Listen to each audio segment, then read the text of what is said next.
बार्शी नगरपालिकेचा उजनी आणि चांदणी या दोन डॅममधून बार्शी शहरास पाणी पुरवठा होतो। यामध्ये चांदणी धरणातून बार्शीला येणारा पाणी पुरवठा आहे तो साधारणतः 7 MLD आहे।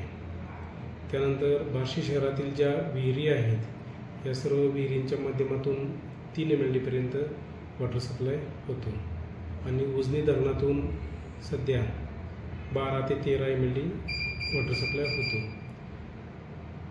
उजनी जी पाणी पुरवठा लाईन आहे ती लाईन 1990 ते 95 या दरम्यान पूर्ण झालेली आहे। आज त्या लाईनचं लाईफ बऱ्यापैकी संपत आलेलं आहे। त्यामुळं ती लाईन 74 किलोमीटरची लांब असून वेळोवेळी त्या ठिकाणी लिकेजेस होत आहेत आणि सध्या उन्हाळ्याचे दिवस असल्यामुळं तापमानाची विपरीतता आणि संपूर्ण लाईन ही बऱ्यापैकी BC सॉईलमध्ये असल्यामुळं त्या ठिकाणी जॉईंटला लिकेज वाढत चालले आहेत आणि त्यामुळं बार्शी शहराचा जो आपण 1 दिवसाआड 2 दिवसाआड पाणी पुरवठा करतो त्याच्यामध्ये वारंवार खंड पडत आहे। आत्ता लगतच मागे 2, 3, 4, 6, 7 आणि काल 16 या तारखांना मोठे लिकेजेस आढळून आले। त्या लिकेजला लाईन पूर्ण रिकामी करण्यासाठी बराचसा कालावधी जातो। लाईन रिकामी झाल्यानंतर आपण त्या ठिकाणी मग त्याचं जे काही वेल्डिंग वर्क असेल किंवा बाकीचं दुरुस्तीचं काम असेल ते आपण पूर्ण करून घेतो आणि त्यानंतर बार्शी शहरास पाणी पुरवठा आपण करण्याचा प्रयत्न करतो। हे करत असताना त्यामध्ये बराचसा कालावधी निघून जातो।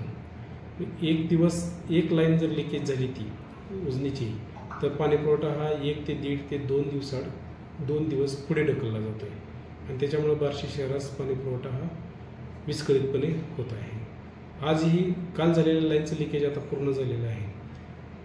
ती लाईन MS पाईप आणि सिमेंटची जी पाईप आहे याच्या जॉईंटलाच बरोबर झालेली आहे।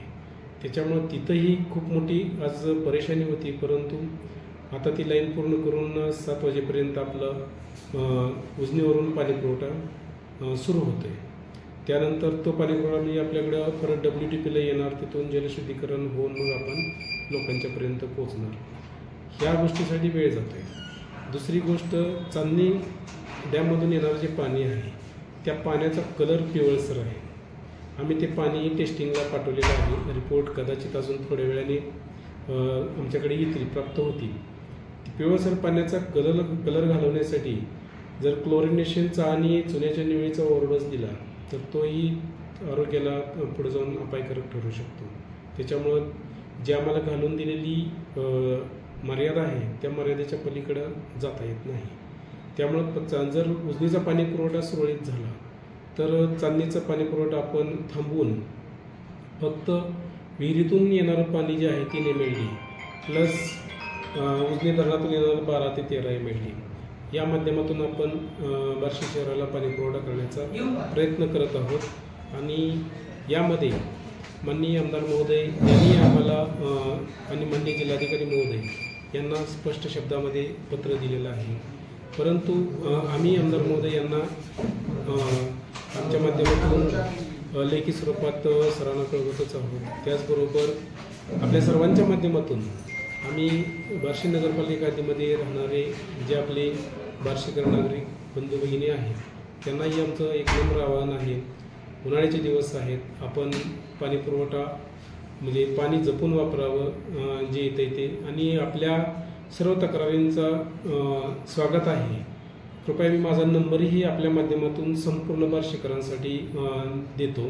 कुणाला कुठल्याही प्रकारची 24/7 कधीही या 2 महिन्याच्या कालावधीमध्ये अडचण आली तर कृपया आपण कधीही फोन करू शकता। सर्वांसाठी नेहमी फोन खुला असेल।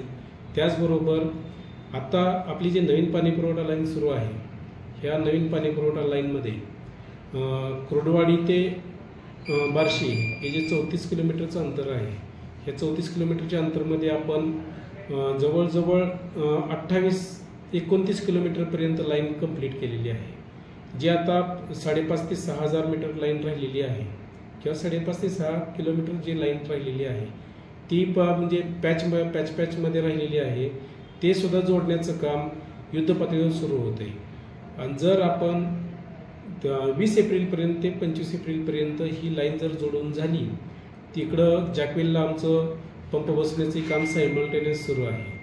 त्यामुळे इथं या 34 किलोमीटरच्या टप्प्यामध्ये जो वारंवार गळतीचा प्रश्न उद्भवतोय, त्याच्यावरती हा एक चांगला उपाय होईल.